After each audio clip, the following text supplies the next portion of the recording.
Vote মানুষ কাকে দেয়, কেন দেয়? স্টেট কেন সৃষ্টি হয়েছিল? স্টেট, একটা রাষ্ট্র কেন সৃষ্টি হয়েছিল? ইন্নী জাইলুন ফিল আরদি খলিফা, আল্লাহ পাক রব্বুল আলামিন আদমকে পাঠাইছেন গোটা জগতের প্রতিনিধি করার জন্য, প্রতিনিধিত্বশীল করার জন্য। সে আমাদের খলিফা, আমাদের লিডার। ধরে নেন, ইসলামের কথা বাদ দেন, ইসলামের স্টেট তো আদম আসার সাথে সাথে শুরু হয়ে গেছে। কিন্তু সক্রেটিস কি বলে? Socrates, Aristotle, Plato, Montesquieu, Locke, Rousseau, যারা পলিটিক্যাল সায়েন্সের গোড়াপত্তন করছেন, তাদের ধারণা কি স্টেট কেন করা হয়েছে? স্টেটের উদ্দেশ্যটা কি বলেন তো? রাষ্ট্র কেন? রাষ্ট্র তো একসময় ছিল না। রাষ্ট্র তো একসময় ছিল না। রাষ্ট্র করার প্রয়োজনটা কেন হয়েছিল আপনারা জানেন? অনেকেই জানেন না। রাষ্ট্র করা হয়েছিল যখন জালেমরা, এলাকার যারা জালেম প্রকৃতির লোক, শক্তিশালী লোক, এরা দুর্বল শ্রেণীর মানুষের অত্যাচার অবিচার করত, জুলুম করত, তখন রাষ্ট্র সৃষ্টি করে, রাষ্ট্র অত্যাচার অবিচার যাদের উপর করা হয়েছে, মাজলুম মানুষের পাশে দাঁড়াবার জন্যই রাষ্ট্রের সৃষ্টি। উদাহরণ না দিলে বুঝবেন না, উদাহরণ দেয়। আর আমার দিকে তাকান ভাই, আমার দিকে তাকান, কি বেয়াকুব মানুষ। এদিকে কি দেখেন আপনারা? একটা গুরুত্বপূর্ণ জিনিস বুঝাইতেছি আপনাদেরকে রাষ্ট্র সম্পর্কে, এদিকে খেয়াল দেন। ধরে নেন এলাকার জমিদার সাহেব, এলাকার জমিদার সাহেব একজন নিরীহ মানুষের জমি দখল করছে। কি করছে? আচ্ছা বলেন তো, জমিদার সাহেবের মোকাবেলা করার ক্ষমতা কি ওই নিরীহ মানুষ রাখে? এখন রাষ্ট্র কি কাজ? রাষ্ট্রের কাজটা কি? রাষ্ট্র বলতে চায়, শোনো নিরীহ মানুষ, তোমার জমি দখল করছে এই জমিদার, ওর সাথে লড়াই করার ক্ষমতা তুমি, আমি তোমার পাশে আছি, আমার দায়িত্ব তোমার জমি উদ্ধার করা। এটা রাষ্ট্রের কাজ। অর্থাৎ একজন মাজলুম, নিরহ, দুর্বল মানুষ তার অধিকারকে যে খর্ব করবে, তার অধিকার রক্ষা করার ক্ষমতা তার নাই। রাষ্ট্র বলতেছে তোমার যে অধিকার, সে অধিকার দেওয়ার দায়িত্ব আমার, কাজে আমি তোমাকে তোমার জমি ফিরিয়ে দেবো। এর নাম রাষ্ট্র। রাষ্ট্র বুঝেন? অনেকেই বুঝেন। রাষ্ট্র মানে কি? আমি ক্ষুধার্ত, আমি কামাই করতে পারি না। রাষ্ট্রের দায়িত্বটা কি? রাষ্ট্রের দায়িত্ব তোমার কোনো টেনশন নাই, তুমি নিজে কামাই করতে পারো না, তোমার পেটের দায়িত্ব আমি রাষ্ট্র নিয়ে নিস, আমি তোমাকে ক্ষুধা নিবারণ করব। রাষ্ট্রের দায়িত্ব বুঝেন? তুমি বস্ত্রহীন, তোমার কাপড় নেই, রাষ্ট্র বলছে তোমার কোনো টেনশন নাই, তোমার কাপড়ের ব্যবস্থা আমি করব। তুমি গৃহহীন, তোমার ঘর নাই, রাষ্ট্র বলতেছে তোমার ঘরের ব্যবস্থা আমি করবো, কোনো টেনশন নেই। তুমি গরিব, তোমার ছেলে খুব মেধাবী কিন্তু অর্থের অভাবে পড়তে পারে না, রাষ্ট্র বলছে তোমার দায়িত্ব আমি নেব। তোমার ছেলেকে উচ্চশিক্ষা শিক্ষিত করার দায়িত্ব আমার, আমি তোমার ছেলেকে উচ্চশিক্ষা শিক্ষিত করব। রাষ্ট্র বুঝেন? রাষ্ট্র মানে তুমি অসুস্থ, তুমি নিজে চিকিৎসা করার খরচ চালাতে পারো না, আমি রাষ্ট্র তোমার পাশে আছি, তোমার চিকিৎসার দায়িত্ব, এর নাম রাষ্ট্র। আর রাষ্ট্র তো জুলুম করার জন্য না, অত্যাচার করার জন্য। বর্তমানে রাজনীতি কি হয়ে গেছে? জুলুম, অত্যাচার, অবিচার, চাঁদাবাজ। অথচ রাষ্ট্র সৃষ্টি হয়েছিল চাঁদাবাজকে দমন করার জন্য। এটা রাষ্ট্রের, স্টেটের সৃষ্টিটাই হলো এই চাঁদাবাজকে দমন করার জন্য। যেমন ধরে নেন, আপনি একজন নিরীহ মানুষ, আপনার উপর কেউ হামলা করছে, আপনার উপর কি করছে? আপনি তার বিচার কিভাবে করবেন? রাষ্ট্র বলছে তোমার কোনো টেনশন নেই, ও কি শক্তি রাখে, আমি দেয়ার চেয়ে বড় শক্তি। রাষ্ট্রের শক্তি দেয়ার চেয়ে বড়, কথাটা বুঝতে পারি না। বিশাল শক্তি তো রাষ্ট্রের, ওর কি শক্তি? তোমাকে গোটায় চরমদ্দি লোকের একত্রিত অত্যাচার করছে, আমি রাষ্ট্রের চেয়ে সে বড় ক্ষমতাসীন না, আমি তোমার পাশে আছি, ওদের বিচার করার দায়িত্ব আমার। রাষ্ট্র কি বলতে চায় জানেন? এই রাষ্ট্র বলে তুমি ঘুমাও, দরজা খোলো, তোমার দরজার মধ্যে পাহারা দেওয়ার দায়িত্ব আমার। ঘুমাবা তুমি, পাহারা দেব। এই জন্য সমস্ত রাষ্ট্রের সম্পদ, পুলিশ কোন সম্পদ? ডিসি সাহেব, এসপি সাহেব, এই জন্য দেখবো যত অফিসার সব রাষ্ট্রের সম্পদ। এর দায়িত্বটা কি? ভূমি মন্ত্রণালয়ের দায়িত্বটা কি? তোমার ভূমিকে সুন্দর মতো বুঝিয়ে দেওয়া। অর্থ মন্ত্রণালয়ের দায়িত্ব তোমার অর্থকে তোমার কাছে পৌঁছিয়ে দেওয়া। স্বাস্থ্য মন্ত্রণালয়ের দায়িত্ব রেখে তোমার স্বাস্থ্যকে সুরক্ষিত করা। তোমার শিক্ষা ডেভেলপমেন্টের দায়িত্ব তোমাকে সুশিক্ষায় শিক্ষিত করা। এটা তোমার রাষ্ট্র, তুমি রাষ্ট্র সম্পর্কে জানো না, খাদ্য বিভাগের কাজটা কি? তোমাকে শুনতে মতো খাদ্য পরিবেশন করা।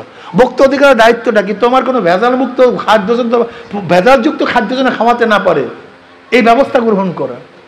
এই যত ডিপার্টমেন্ট দেখেন, ডিপার্টমেন্টের কাজটা কি? বন বিভাগের দায়িত্বটা কি? তোমার এই রাষ্ট্রের সমস্ত বন, তোমার গাছ কিভাবে লাগাবে, যেমন দেখেন কৃষি ডিপার্টমেন্ট, ওরা কৃষি ডিপার্টমেন্টের কাজটা কি?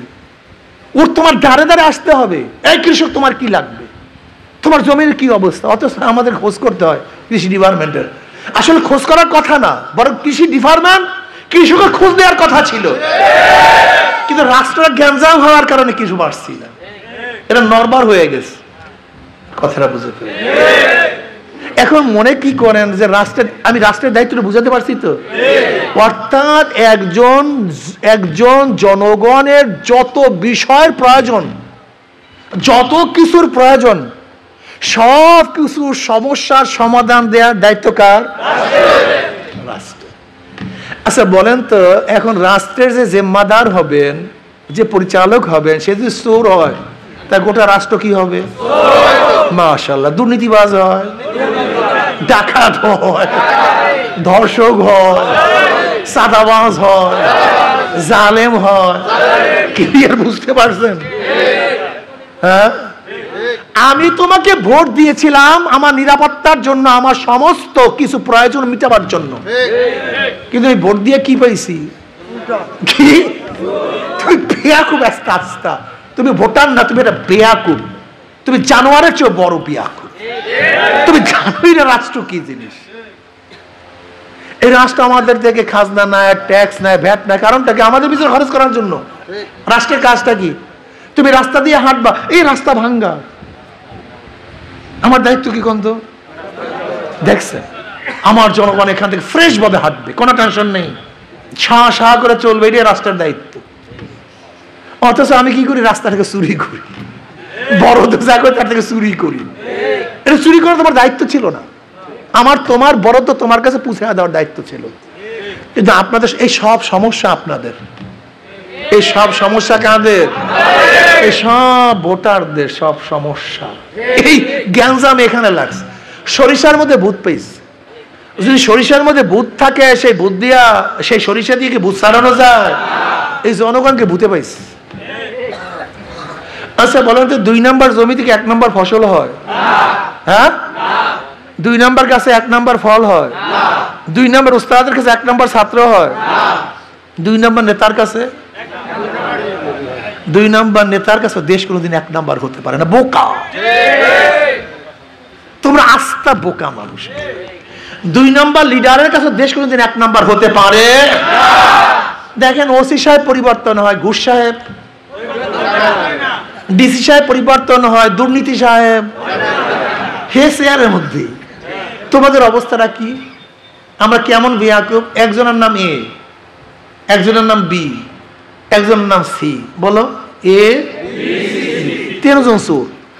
এও চোর, বিও চোর, সিও বসা আছে ক্ষমতা। এ কি করবে? আস্তে কথা কয়। আন্দোলন সংগ্রাম হটাও এ, বসাও বি, কি করবে? আবারও হরতাল অবরোধ, হটাও বি, বসাও সি। কারণটা কি? নেতার পরিবর্তন হয়েছে, নীতি ও আদর্শ পরিবর্তন হয় না। কি দেখলেন? 5ই আগস্টের আগে চুরি করছে এক দলে, এখন আর এক দলে। 5ই আগস্টের আগে চাঁদাবাজি করতে এক দলে, এখন 5ই আগস্টের আগে দর্শন করতে এক দলে, এখন শুধু চেহারার পরিবর্তন হয়েছে, হাতের পরিবর্তন হয়েছে, গুন্ডামির কোনো পরিবর্তন। কারণ কি? তোমরা তো একে পরিবর্তন করে বি কে পরিবর্তন করে, সব যে চোর গুন্ডার দল। এর জন্য আমি ভোটারদেরকে বলি, ভোটাররা, আমি বারবার একটা কথা বলার চেষ্টা করি, আপনারা ঠিক হন। কি ঠিক হবেন? যদি হাত পাখা প্রতীকের ক্যান্ডিডেটের মধ্যে, হাত পাখা প্রতীকের দলের মধ্যে যদি সাদাবাজ থাকে, গুন্ডা থাকে, লুচ্চা থাকে, বদমাশ থাকে, আপনারা ভোট দেবেন না? ঐক্যবদ্ধ হন। যদি হাত পাখা প্রতীকের লিডার গুন্ডা হয়, বদমাশ হয়, চাঁদাবাজ হয়, 2 নাম্বার হয়, বেনাম্বার হয়, ওর দলের অধিকাংশ যদি চোর হয়, ডাকাত হয়, চাঁদাবাজ হয়, গুন্ডা হয়, মাস্তান হয় এবং ইয়াবাখোর হয়, মদখোর হয়, গাঁজাখোর হয়, ভোট দেবেন না? যদি ভোট দেন, কথা বলেন, ওই এ তো বে বি তো সি, কোন লাভ নাই। হ্যাঁ, যদি হাত পাখার লিডার, হাত পাখার দলের অধিকাংশ মানুষ যদি কি হয়, ইসলামের কথা কয়, ইসলামের কথা বলে কি হবে? ব্যাকুল। একজন মুসলমান তো ইসলামের বাইরে যাওয়ার কোনো সুযোগই নাই। ধরে নেন আপনি একজন মুসলমান, বাবা তুমি একজন মুসলমান, আমি তোমাকে বললাম ভাই আমি ইসলাম পছন্দ করেন, তুমি কি বলবা? কথা বলেন না কেন? যদি বলো করি না, দেখছো অবস্থা নাকি? আচ্ছা আমি এই যুবক তোমাকে বললাম বাবা তুমি কোরআন ও সুন্নাহর আইন চাও কি চাও না? যদি বলো চাই না। আচ্ছা আমি তোমাকে বললাম এই লাল গেঞ্জি, আমি বললাম আপনি আমার নবীকে নেতা মানেন কি মানেন না? যদি বলেন মানি না। তো একজন মুসলমান তো ইসলামের বাইরে যাওয়ার কোনো সুরাতই নেই, কোনো রাস্তা নেই। একজন মুসলমান ইসলামের বাইরে যাওয়ার কোনো রাস্তা ইমান থাকবে না। তো এখন প্রশ্ন করতে পারে হুজুর হিন্দুরা কেন ইসলাম করবে, হাত পাখায় থাকবে? হিন্দুরা কেন ইসলামী আন্দোলন করবে? প্রশ্ন এখানে। খ্রিস্টানরা কেন ইসলাম মানবে? খ্রিস্টানরা কেন আপনার মতো মৌলবীকে গ্রহণ করবে? প্রশ্ন এখানে। একজন মুসলমান তো ইসলামের বাইরে যাওয়ার কোনো সুযোগ নাই, যদি চায়ও বেঈমান। এখন আপনার প্রশ্ন হলো খ্রিস্টানরা কেন করবে, হিন্দুরা কেন করবে, বৌদ্ধরা কেন ইসলামের পক্ষে থাকবে, একজন নাস্তিক কেন ইসলামের পক্ষে থাকবে? তাদের অধিকার বাস্তবায়ন করার জন্য, তাদের অধিকার আদায়ের জন্য, তাদের জান মালের নিরাপত্তার জন্য। জান মালের নিরাপত্তা কিভাবে দিবেন? ধরে নেন একজন মুসলমানের বাড়ি যদি একজন মুসলমান চুরি করে, তার কি হবে? বিচার হবে। জোরে বলেন কি হবে? জোরে বলেন। আচ্ছা মুসলমান যদি হিন্দুর বাড়িতে চুরি করে, বিচারের দিকে সবাই সমান। তাই হিন্দু কেন ইসলামকে পছন্দ করবে? যেন ওর বাড়িতে চুরি না হয়।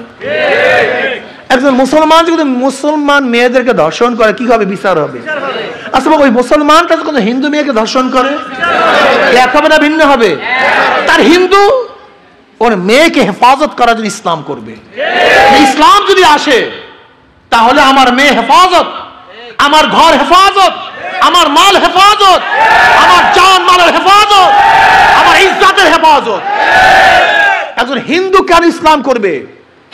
এই যে দুর্গাপূজা আসতেছে, ওখানে গিয়ে আমাদের অনেক মুসলমান দুষ্ট পোলাপান, যেগুলি ইসলামের বলতে কিচ্ছু নাই, ওগুলি গিয়ে মুসলমানরা, মুসলমান নামদারি শয়তানগুলি, যেখানে যাওয়া দরকার নেই তাদের, সেখানে গিয়ে আড্ডা মারে, শয়তানি করে, অমুক করে, তমুক করে।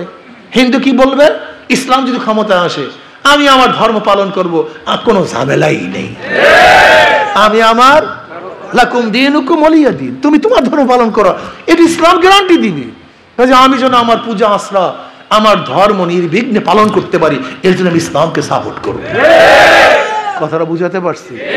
অর্থাৎ একজন হিন্দু, একজন খ্রিস্টান তার জান মাল ইজ্জত আবরু, তার ছেলে, তার মেয়ে, তার স্ত্রী এবং তার সব কিছুর হেফাজতের জন্য জান মালের গ্যারান্টি এবং ধর্মীয় গ্যারান্টি পাওয়ার জন্য সে ইসলামকে গ্রহণ করবে। কারণ যে ব্যক্তি কোনোদিন চুরি করে নেই, জুলুম করে, অত্যাচার করে নেই, সে কারোর উপরে জুলুম অত্যাচার করতে পারে না। যেরকম ধরে না আমরা যারা আছি উলামায়ে কেরাম, আমি আমার কথাই বলি, আমাদের রক্তের মধ্যে এক ফোঁটা হারাম রক্ত নেই, এক ফোঁটা হারাম আমার রক্তের মধ্যে চ্যালেঞ্জ দিয়ে, আমার জানার মধ্যে কোনোদিন হারাম রক্ত এক ফোঁটাও ঢুকেইনি।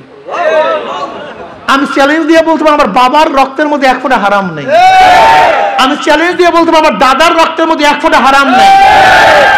আমার পূর্বপুরুষরা ভালো ছিলেন, আমার জানার মধ্যে তাদের রক্তের মধ্যে হারাম নেই, আমার পূর্বপুরুষদের মধ্যে। আচ্ছা বলেন তো, যাদের রক্তের মধ্যে হারাম নাই তারা ক্ষমতায় যাওয়ার পরে হারাম রক্ত ঢুকাইবে না? কথাটা বুঝাতে পারি না, তারা হারাম রক্ত ঢুকাবে না। কিন্তু যাদের 14 গোষ্ঠীর মধ্যে হারাম, হারাম ছাড়া থাকতে পারে না, তোমার অবস্থাটা কি হবে? শুয়ারের অভ্যাস কি জানেন? শুয়ারের অভ্যাস জানেন? অনেকেই জানেন না। শুয়ারকে যদি আপনি ল্যাব তোষক মকমালের চাদর দিয়া ঘি পোলাও সবকিছু খাওয়ান, ওই ময়লার মধ্যে গড়াগড়ি না করতে পারলে ওর কিন্তু শান্তি নেই। অভ্যাস। এই হারামখোররা হাজার হাজার কোটি টাকার মালিক হোক, হাজার হাজার কোটি টাকার মালিক, হাজার হাজার কোটি কোটি টাকার মালিক, এরপর হারাম ছাড়া থাকতে পারে না। এই সালমান এফ রহমান একসময় বাংলাদেশের মধ্যে বড় ধনী ছিল, একবার হয়েছে বাংলাদেশের মধ্যে বড় ধনী, অথচ শুধু শেয়ার বাজার থেকে ৫-৫০ কোটি টাকা আত্মসাৎ করছে। ও থাকতে পারবে না তো, ওর অভ্যাস তো হারাম। ওর যত টাকা দেন শুয়ারের মতো, ওই ময়লার মধ্যে গড়াগড়ি হারাম না ঢুকাইতে পারলে, গড়াগড়ি করতে না পারলে ও শান্তি নাই। আমি বলবো যারা হারামখোর, যাদের চরিত্র খারাপ, আপনারা হাজার কোটি টাকার মালিক বানান। যেমন একজন পিয়ন শেখ হাসিনার কত টাকার মালিক ছিল বলেন তো? ভুলিয়া গেছে, পাবলিক বলা শুরু হয়ে গেছে। বাঙালি গোষ্ঠী না বলা শুরু হয়ে গেছে, এর মধ্যে ভুলে যাবে তো 40 দিন সব সব ভুলে যাবে, কিচ্ছু মনে থাকবে না। 400 কোটি টাকার মালিক। আজকে দেখেন নতুল্লাবাস থেকে প্রতিদিন কত টাকা চাঁদা আদায় করে, ওই মাছ ঘাট থেকে কত টাকা চাঁদা আদায় করে। 5ই আগস্টের আগে যারা বিড়ি খাইতে পারতো না, এখন তারা ব্যাংসহ সিগারেট খায়। 5ই আগস্টের আগে যারা রিক্সা চলতে পারে না, এখন 5 গাড়িতে চলে। 5ই আগস্টের আগে যাদের অফিসের মধ্যে ফ্যান ছিল না, এখন এসি। মিথ্যা কথা হইতেছে নাকি না? এইটাই তখন হুজুরের মিথ্যা কথা, হুজুরের বদনাম। আমার সমস্যাটা হইতে, আমি কই সব সত্য কথা, কিন্তু যার কলিজার মধ্যে লাগে সে মনে করে হুজুরের মিথ্যা কথা। আমি তো জোড়ায় জোড়ায় লাগাই দিই, একেবারে জোড়ায় জোড়ায়, একেবারে পড়তে পড়তে যায়। আমি আমার সমস্ত বাবাদেরকে বলবো, হে আমার যুবক বাবারা, তুমি যে দল করো, আমি তোমার শত্রু না। আমি আগেই বলছি, আমি কাউর শত্রু না, আমি কাউর। আব্বাজান রহমত স্পষ্ট বলেছেন, হে আওয়ামী লীগ বিএনপি বাবারা, আমি কাউর শত্রু না। তোমরা আজকে ইসলাম হুকুমাত কায়েম করো, আমি তোমাদের গোলাম, আমি তোমাদের গোলাম। ওমরের মতো, ওমর যখন ইসলাম গ্রহণ করে নাই তখন শত্রু, ইসলাম গ্রহণ করছে বন্ধু। আজকে যারা ইসলাম গ্রহণ করেন না শত্রু, ইসলাম গ্রহণ করবেন আপনি আমার সবচেয়ে আপন, সবচেয়ে বড় বন্ধু, সবচেয়ে বড় প্রিয়। এর জন্য একজন মুসলমান ইসলামের বাইরে যাওয়ার কোনো সুযোগ আছে? জোরে বলে, কোনো সুযোগ নেই, কোনো সুযোগ। এবার আসুন, ভোট জিনিসটা কি, এই কথা বলে শেষ করবো আজকে। খারাপ লাগতেছে আপনাদের না? ভোট মানে সাক্ষী দেয়া, ভোট মানে সহযোগিতা করা, ভোট মানে সাহায্য করা। ভোট বুঝেন? এই যে আমাদের এখানে খানের মধ্যে আগে খেয়া দিত না, এই যে নদীপাড় যাইতে একদম যুবক, তারা বলতেছে খেয়ালা ভাই আমরা একটু চুরি করতে যাবো পারে। এখন খেয়ালা বোঝায় আমি সরমনায়ের মুড়ি, বেটা কিসের চুরি মুড়ি? আমি কিন্তু তোর চুরির ভাগের মধ্যে নেই, কিন্তু যেহেতু তোরা যুবকরা কিছু চুরি করতে চাস আর আমার খেয়া দিতে পারবি না, একটা ধাক্কা দিয়ে দিই। খেয়ালা চোরদেরকে একটা ধাক্কা দিয়ে পার করে দিছে। খেয়ালার কোনো দোষ আছে? কেন শুধু চুরির ভাগে নেই? হ্যাঁ, এ সবাই একমত না দ্বিমত? আচ্ছা, চোরদের ব্যাপারে কেস হইলে খেয়ালার ব্যাপারেও যদিও ভাগে নাই, কিন্তু তোর সহযোগিতা ব্যতীত এই চুরি করতে পারত। ভোট মানে কি? সহযোগিতা করা না, সাহায্য করা না? আচ্ছা বলুন তো, আপনাদের ভোটের ধাক্কা ব্যতীত আমি চেয়ারে বসতে পারতাম? আপনারা ভোট দিয়ে আমাকে ধাক্কা দিয়ে সংসদের সদস্য বানাইয়া ওই চেয়ারে বসাইয়া দিচ্ছেন। আপনাদের ভোটের ধাক্কা ব্যতীত আমি চেয়ারে বসতে পারতাম? আচ্ছা বলেন তো, চেয়ারে বসিয়া যত মদের আইন পাশ করছে, আপনার ভোট ব্যতীত পাশ করতে পারতাম? ওই দায়িত্ব কে নিবে? আপনারাই বলুন। আচ্ছা, আপনার ভোট পেতে জেনার আইন পাশ করতে পারতাম? এখন এই জেনার দায়িত্ব কে নিবে? আচ্ছা, আপনাদের ভোট ব্যতীত আমি সুদের আইন পাশ করতে পারতাম? ওই দায়িত্ব কে নিবে?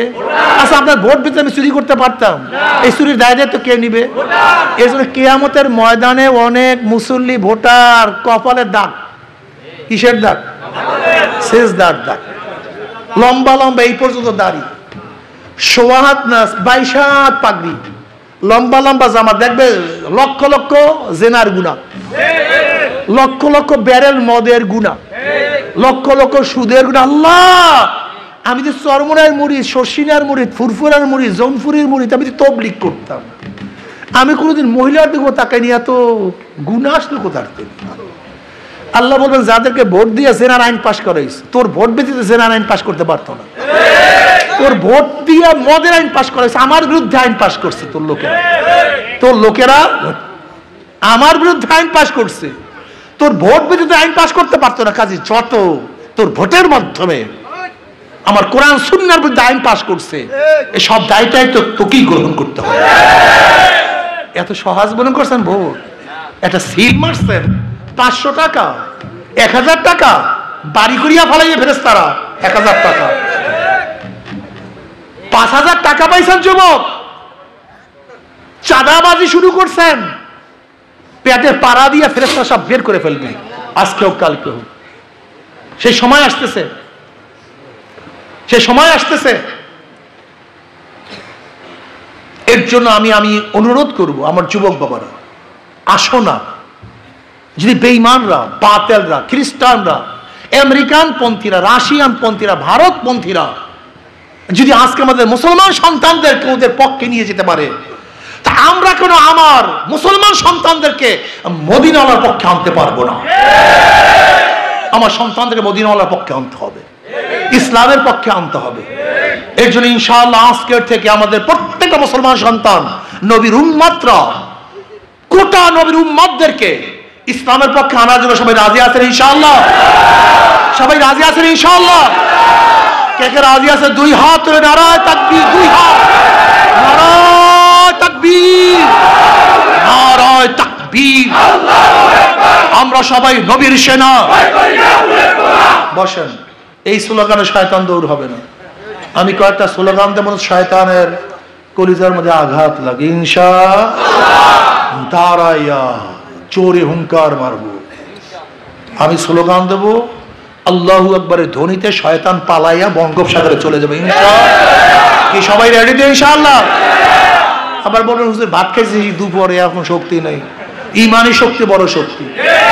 বদরের ময়দানের যুদ্ধ হয়েছিল কি রোজার সময় না অন্য সময়? ক্ষুধার্ত ছিল না পেট ভরা ছিল? কিন্তু ইমানের বল বেড়ে গেছে ইনশাআল্লাহ। রেডি সবাই? আলহামদুলিল্লাহ। নারায়ে তাকবীর, নারায়ে তাকবীর। আমরা সবাই নবীর সেনা, ভয় করি না বুলেট বোমা। আমরা সবাই রাসূল সেনা। আমার নেতা তোমার নেতা, আমার নেতা তোমার নেতা। আমরা সবাই নবীর সেনা। কোরআন সুন্নাহর আলো, কোরআন সুন্নাহর আলো, ঘরে ঘরে জালো। ইসলামের দুশমনেরা হুঁশিয়ার সাবধান, দালালের গোষ্ঠীরা দালালি আর করবি না, পিঠের সামরা থাকবে না। রুশ ভারতের দালালেরা হুঁশিয়ার সাবধান, নারায়ে তাকবীর। বসেন, এই স্লোগান শিক্ষা দিছে, এখন চলবে হুমা হুম এই স্লোগান ইনশাআল্লাহ। রাস্তা দিয়ে যাবে যুবকরা, এই স্লোগান দেবে, শয়তান ভাইকে যাবে ইনশাআল্লাহ। রাজি আছেন ইনশাআল্লাহ? আচ্ছা, আমি একটা কথা বলতে, এই কয়েকজন লোক যারা আছেন, এরা যদি আজকের থেকে দাওয়াতি কাজ শুরু করেন, তাহলে এটা চরামুদ্দি ইউনিয়ন না? এই চরামুদ্দি ইউনিয়নের একজন লোক ইসলামের বাইরে থাকার কথা বলেন তো আমাকে? হ্যাঁ, যুবক যুবককে দাওয়াত দিবা, ছাত্র ছাত্রকে দাওয়াত দিবা, কৃষক কৃষককে দাওয়াত দিবা, আলেম আলেমকে দাওয়াত দিবা, আমার মা বোনেরা মা বোনকে দাওয়াত দিবেন ইনশাআল্লাহ। ওদের সব জায়গায় ধোঁকা। যারা নৌকা নির্বাচন করে নিজেরা নৌকা চালাতে পারে না, যারা ধানের শেষে নির্বাচন করে নিজেরা ধান কাটতে পারে না, যারা নাঙ্গল নির্বাচন করে নিজেরা নাঙ্গল বইতে পারে না, যারা কুঠারে নির্বাচন করে নিজেরা কাঠ কাটতে পারে না, যারা গরুর চাকা নির্বাচন করে নিজেরা গরুর গাড়ি চালাতে পারে না। সব মার্কাগুলি গরিবদের। নৌকা চালায় কারা? গরিবরা। ধান কাটে কারা? নাঙ্গল চালায় কারা? কিন্তু যারা নির্বাচন করে একজনও গরিব নেই, একটাও গরিব না, সব ধোঁকাবাজি। কথা কয় না। মার্কা সব গরিবদের, কিন্তু একজনও গরিব না, নিজেরা চালাতে পারে না। কিন্তু হাত পাখা এমন এক প্রতীক, যে নির্বাচন করে সেও চালাতে পারে, যারা সমর্থন করে তারাও চালাতে পারে। পুরুষরাও চালাতে পারে, মহিলারাও চালাতে পারে, বড়রাও চালাতে পারে, ছোটরাও চালাতে পারে। হাত পাকা প্রয়োজন মুসলমানদের, হাত পাকা প্রয়োজন হিন্দুদের, হাত পাকা প্রয়োজন খ্রিস্টানদের। কথা ঠিক না মিথ্যা? কারেন্ট ফেল করে, হাত পাকা ফেল করে না। ঘুমের সময় বুকের উপরে কাউর মার্কা বুকে থাকে, কাউর মার্কা বুকে থাকে না, একমাত্র একটা মার্কা যেটা ঘুমের সময় বুকের উপরে থাকে, সে মার্কার নাম কি মার্কা? সব মার্কা দেখা শেষ, হাত পাখার বাংলাদেশ।